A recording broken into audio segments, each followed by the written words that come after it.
Hello everyone. My name is Seth Retzlaff and my story is titled A Night in Heaven. Cows, colleges, and contentment is what the sign reads as I take exit 69, I kid you not, into my college town of Northfield, Minnesota. For 4 years, I've lived with this mantra emanating around me, much like the stench coming from the cow pastures just a few miles off. Now, it isn't always negative. Sometimes the wind changes and we get the smell of fresh cookies wafting in from the cereal factory on the other side of town. As a lifelong Minnesotan, this small college town and the liberal arts experience is exactly what I had envisioned and exactly what I wanted at this time. As a recently emerged gay man, however, it is anything but that. Nevertheless, I enjoy college as much as I can. Sure, I don't have an ample selection of men to flirt with, and sure, I don't have the opportunity to sneak into any gay clubs, but what I do have is picking up roadkill for biology extra credit. What more can a man wish for? I love my college years, but I can't stop feeling like I'm still partly in the closet, waving through a window at what gay life and culture really is. I start questioning who I am and what I want my future to look like. I have always been indecisive, as evidenced by the fact that I decided to double major in biology and theater, but by my senior year of college, I finally reached the conclusion that my version of contentment does not resonate in this small town. I need to go bigger. Which brings me to London, England, to get my master's degree in the highly practical and very homosexual topic of class collecting. Yes, I left the safety of the land of hot dishes and oh yeah you betchas and the security of a well-paying biology career to explore what a big city life could look like and to start my career as an actor. Now you may be wondering, why London? Well, it is one of the best programs I got into. It is as different from my past life as possible, and I spent almost my entire undergrad getting fucked by COVID. So, I needed a fresh start. It is the farthest I can get from Minnesota, so I jumped at the chance immediately. In the first 2 months of my time in London, I rent a flat, make a new friend group, and finally feel as though I'm getting my shit together, but that's not really the focus of this story. More importantly, I'm slowly gaining momentum in terms of blossoming into the gay butterfly I hope I can be.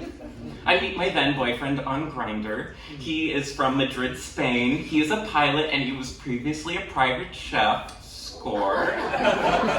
He shows me everything that I need to know about the experience in London. I am ecstatic. Tonight, the plan is to go out to the bars.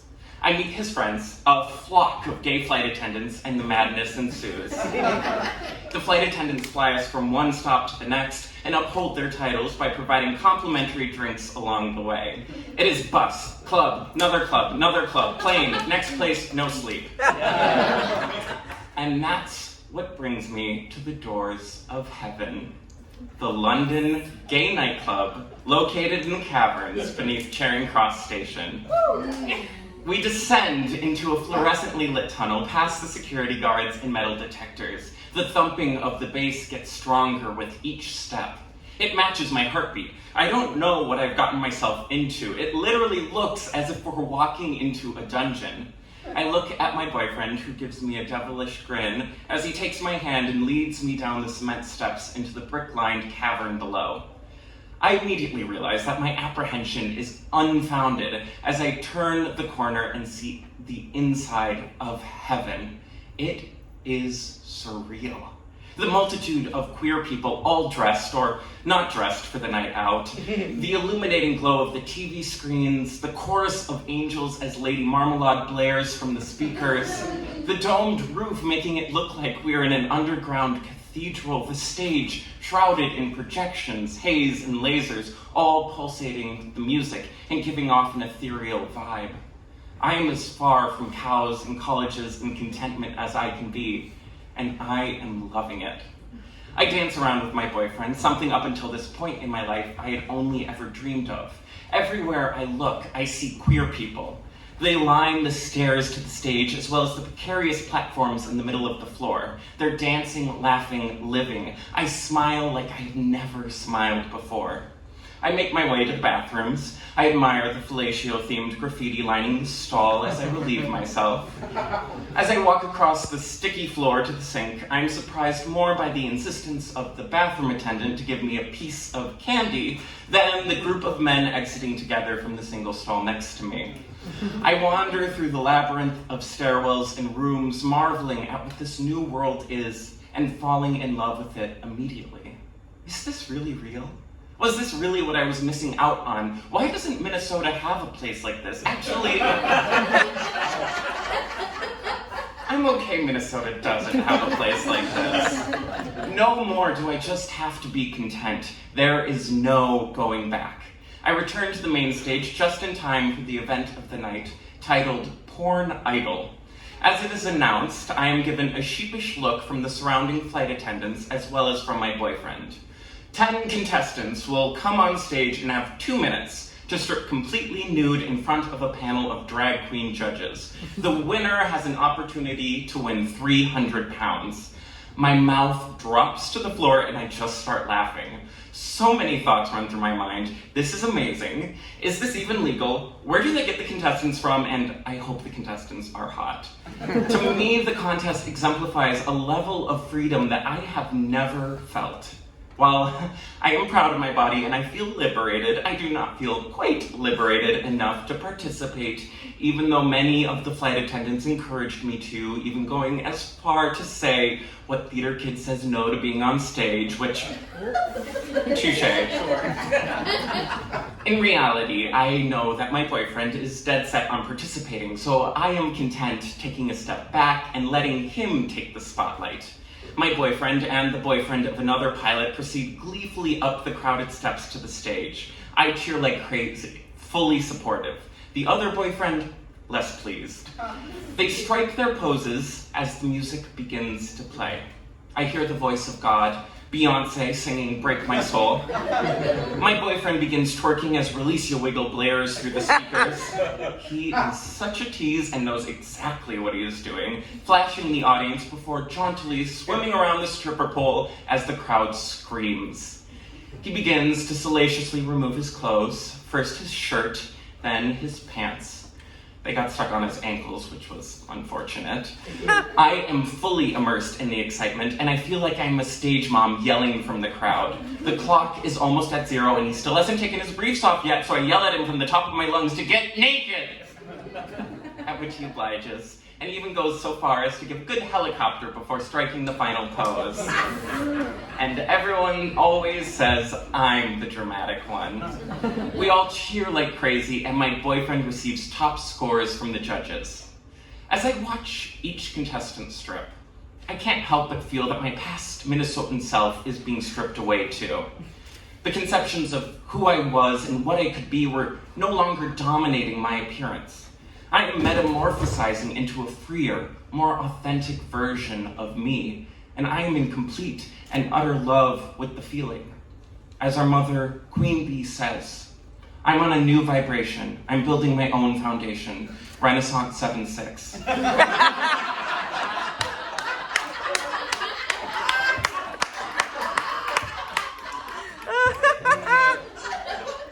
To no surprise to me, my boyfriend advances to the next round. I don't know if it is the collective excitement and horniness in the room or the large amount of liquor flowing through my blood, but I was in heaven, in heaven.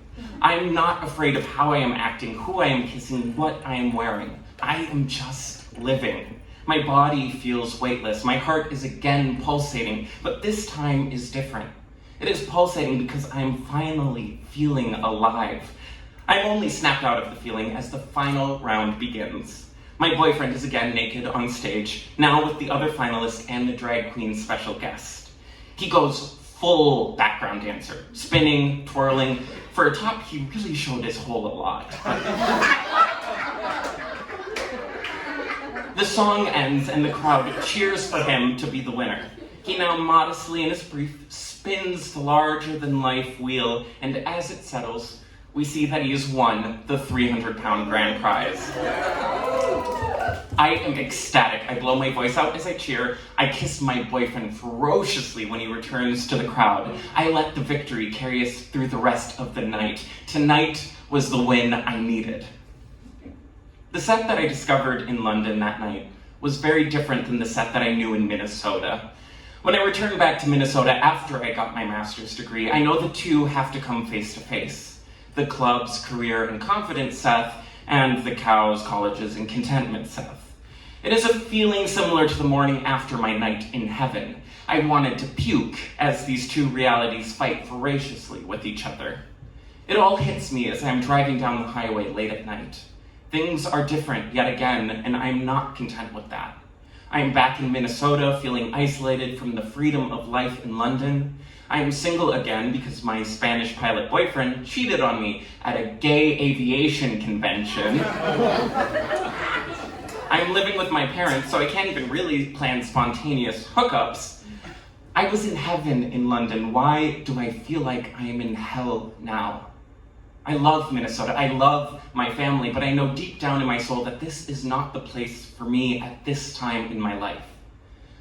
But as I continue driving through the cornfields and cow pastures illuminated by the moonlight, I think back to that night which happened almost a year before. I can't help but remind myself of the joy and elation that I felt, the freedom I had experienced in heaven, the life I felt like I was living. And then I realize I'm still living that life. It still is a part of me.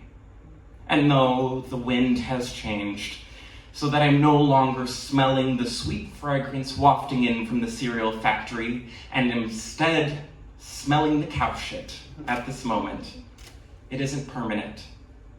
I am reminded that as long as I can remain content in whatever situation I am presented with, I know that I will have a night in heaven again in the future. Thank you.